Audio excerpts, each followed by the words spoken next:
Hello everyone, कैसे हैं आप सब। तो सीपीसी एकेडमी में आपका हार्दिक स्वागत है।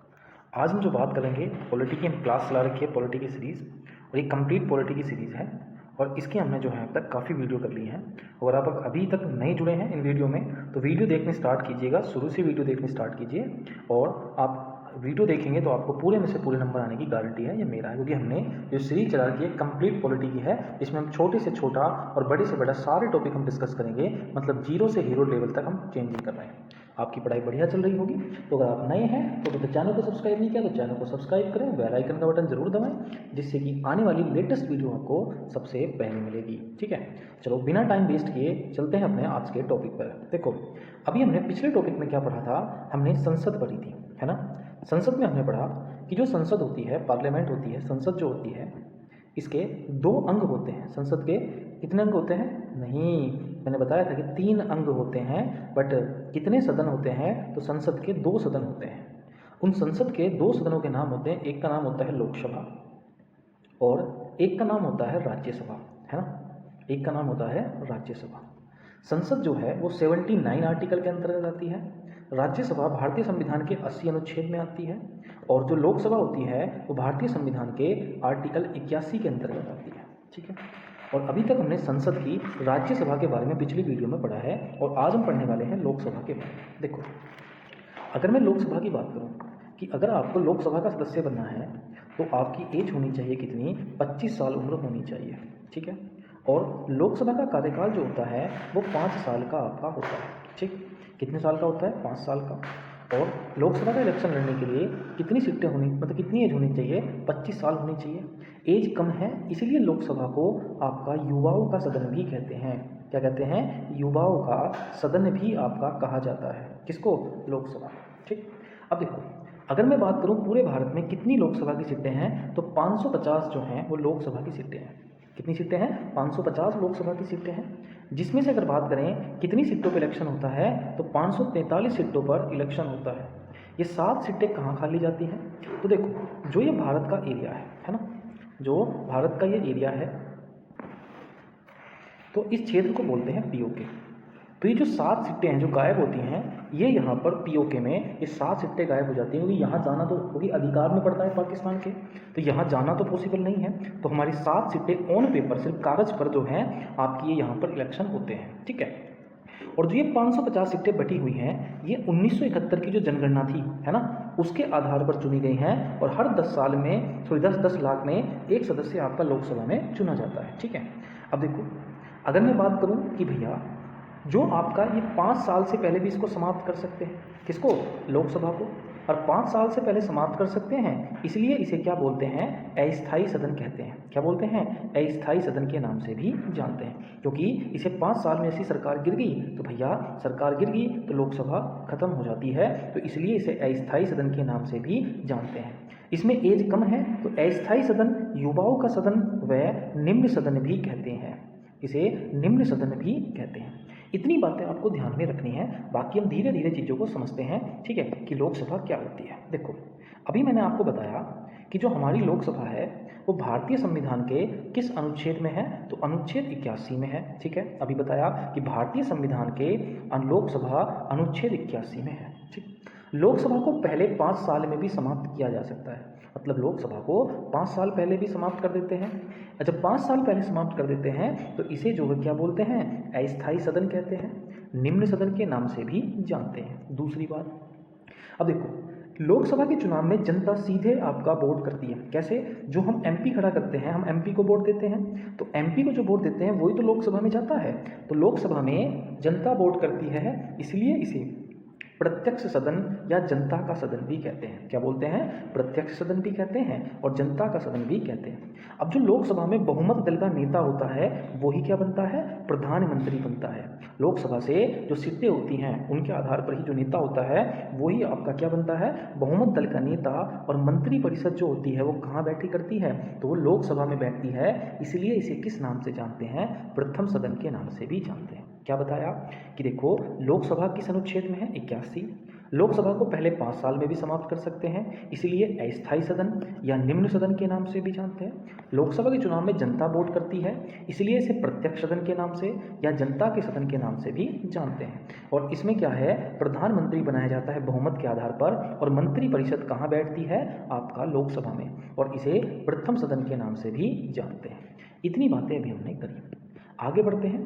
देखो, लोकसभा में कोई भी व्यक्ति खड़ा होता है तो उसकी एज कितनी होनी चाहिए, 25। अब देखो, जो लोकसभा में व्यक्ति खड़ा है ना, 25 एज होनी चाहिए। तो एक व्यक्ति 2 लोकसभा सीटों से चुनाव लड़ सकता है।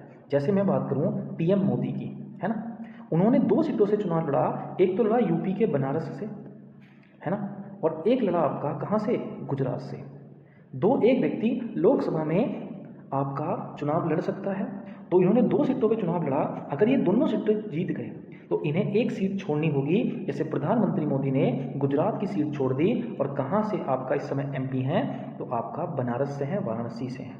ठीक, अब जैसे यहाँ गुजरात की सीट इन्होंने छोड़ी, तो यहाँ जहाँ अगर सपोज मानो 6 महीने बाद, 6 महीने के अंदर इलेक्शन होंगे, तो जो इलेक्शन होंगे उन इलेक्शन को बोला जाता है उपचुनाव। और जो ये उपचुनाव होते हैं, ये बचे हुए टाइम के लिए होते हैं। कितने के लिए, बचे हुए टाइम के लिए आपका होते हैं। जैसे 6 महीने के बाद कितना टाइम बचा, 4.5 साल। ये जो उपचुनाव होंगे, ये जो सीटों पर व्यक्ति खड़ा हुआ है जीतेगा, तो कितने साल एमपी रहेगा, मात्र 4.5 साल रहेगा, है ना। नेक्स्ट, अब देखो, अगर आपको लोकसभा का सदस्य बनना है तो आपको पास क्या क्या क्वालिफिकेशन होनी चाहिए। नंबर 1, वह भारत का नागरिक होना चाहिए। नंबर 2, पागल नहीं होना चाहिए, दिवालिया नहीं होना चाहिए। नंबर 3, वो किसी भी लाभ के पद पर नहीं हो। लाभ का पद बताया था, या तो गवर्नमेंट जॉब में नहीं होना चाहिए, प्राइवेट जॉब में नहीं होना चाहिए, मतलब किसी भी लाभ के पद पर नहीं होना चाहिए। वो कितनी आयु पूरी कर चुका हो, अगर लोकसभा पर उसे चुनाव लड़ना है तो उसे 25 वर्ष की आयु पूरी कर देनी चाहिए। अतः इसलिए तो इसे क्या बोलते हैं, युवाओं का सदन कहते हैं। लोकसभा को क्या बोलते हैं, युवाओं का सदन कहते हैं। इतनी क्वालिफिकेशन होनी चाहिए। अब देखो, अगर लोकसभा की अगर मैं बात करूं, देखो, संविधान संशोधन के मुद्दे पर लोकसभा और राज्यसभा में दोनों की शक्तियां समान हैं। जैसे देखते हैं कि देखो, कोई संशोधन हुआ तो पहले वो लोकसभा जाएगा या राज्यसभा जाएगा। अगर लोकसभा के 2/3 सदस्यों ने हाँ कर दी, तभी वो जाता है राज्यसभा। अगर राज्यसभा के भी 2/3 सदस्यों ने हाँ कर दी, तभी वो राष्ट्रपति के पास जाएगा, और राष्ट्रपति उस पर सिग्नेचर कर देगा, तभी वो क्या बन जाएगा, आपका कानून।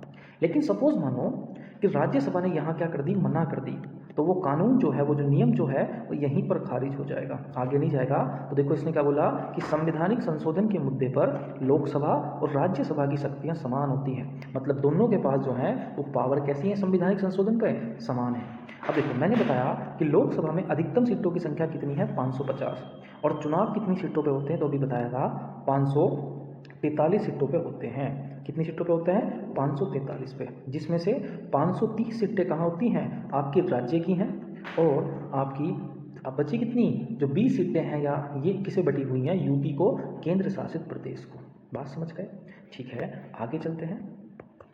अब देखो, अगर मैं बात करूं, क्या इसने बोला कि यदि लोकसभा और राज्यसभा में, सपोज मानो जो लोकसभा है और राज्यसभा में, है ना, कोई बिल पारित होना है, कोई कानून बनना है, लेकिन इस कानून को लेकर इन दोनों में मतभेद हो जाता है, लड़ाई हो जाती है, राजी नहीं होते, मतभेद हो जाता है, तो राष्ट्रपति क्या करेगा, एक संयुक्त बैठक बुला लेगा, दोनों को बुला लेगा, लोकसभा वालों को भी और राज्यसभा वालों को, जितने आएंगे, और वहाँ पर क्या करवा लेगा, वोटिंग करा लेगा। तो राष्ट्रपति को लोकसभा और राज्यसभा की दोनों बैठकें बुलाने का एक साथ अधिकार है। तो इस दोनों बैठकों की एक साथ बैठक को बोलते हैं संयुक्त अधिवेशन। क्या बोलते हैं, संयुक्त अधिवेशन। अब देखो, संयुक्त अधिवेशन जो है, बुलाने का अधिकार तो राष्ट्रपति के पास है, लेकिन इसकी अध्यक्षता जो है वो करता है आपका लोकसभा स्पीकर। कौन करता है, लोकसभा स्पीकर करता है। ये बात आपको ध्यान रखनी है कि भैया, संयुक्त अधिवेशन बुलाने का अधिकार किसके पास है, राष्ट्रपति के पास, लेकिन इसकी अध्यक्षता कौन करता है, तो लोकसभा स्पीकर करता है। ये बात आपको ध्यान में रखनी है। चलो आगे बढ़ेंगे, और संयुक्त अधिवेशन किस अनुच्छेद के अंतर्गत है, 108 के अंतर्गत है, ठीक है। अब देखो, अब हम देखेंगे लोकसभा के सत्र के बारे में, या संसद के सत्र के बारे में। चाहे संसद हो, चाहे लोकसभा हो, चाहे राज्यसभा हो, किसी भी संसद के 3 सत्र होते हैं। किसी भी संसद के 3 सत्र आपके होते हैं। नंबर 1 होता है आपका बजट सत्र, नंबर 2 होता है मानसून सत्र, और नंबर 3 होता है जी आपका शीतकालीन सत्र, है ना। पहला कौन सा होता है, बजट सत्र। दूसरा मानसून सत्र, तीसरा शीतकालीन सत्र। अब देखो बजट सत्र कब होगा, तो फरवरी से लेकर मार्च तक क्या चलता है, संसद में बजट पेश किया जाता है, लोकसभा में बजट पेश किया जाता है। तो संसद के 3 सत्र होते हैं, एक होता है बजट सत्र, एक होता है मानसून सत्र, और मानसून सत्र कब आता है, जुलाई से अगस्त, ये होता है मानसून सत्र। और शीतकालीन सत्र की बात करूं तो ये होता है नवंबर से दिसंबर, ठीक है। तो शीतकालीन सत्र जो होता है वो नवंबर से दिसंबर होता है। देखो संसद का जो बजट सत्र है वो सबसे बड़ा सत्र है। अगर कोई आपसे पूछे कि सबसे बड़ा सत्र कौन सा है, तो आप झट आंसर दोगे कि सबसे बड़ा सत्र का नाम है बजट सत्र। और अगर कोई तो आपसे पूछे कि सबसे छोटा सत्र कौन सा है, तो सबसे छोटा सत्र है आपका कौन सा, शीतकालीन सत्र। कौन सा है, शीतकालीन सत्र। सत्र मीन्स बोलते हैं बैठक, है ना। देखो जितनी भी किन्हीं 2 बैठकों के बीच में या किन्हीं 2 सेशंस के बीच में या किन्हीं 2 सत्रों के बीच में अधिकतम समय कितना होता है, 6 माह का होता है। मतलब 6 महीने के अंदर संसद की चाहे संसद का कोई भी सदन हो, लोकसभा हो या राज्यसभा हो, उन दोनों के बीच में कोई ना कोई बैठक होनी चाहिए। कोई बैठक जो है वो आपकी होनी चाहिए। संसद के 2 सत्रों के बीच में बैठक होनी चाहिए, और इन्हीं बैठकों में अधिकतम समय कितना होता है, 6 महीने का। मतलब 6 महीने के अंदर बैठक होना अनिवार्य है। अगर वो 6 बैठकों के महीने नहीं होते, ज़्यादा हो जाता है, तो राष्ट्रपति को अस्थायी कानून बनाने का अधिकार है। राष्ट्रपति को अस्थायी कानून बनाने का अधिकार है। ये बात आपको ध्यान में रखनी है। चलो इतना ही मैं रखूँगा, 13-14 मिनट होगी, ज़्यादा बड़ी वीडियो में नहीं रखेंगे, बोर हो जाते हो आप। कल को यहीं से स्टार्ट करेंगे।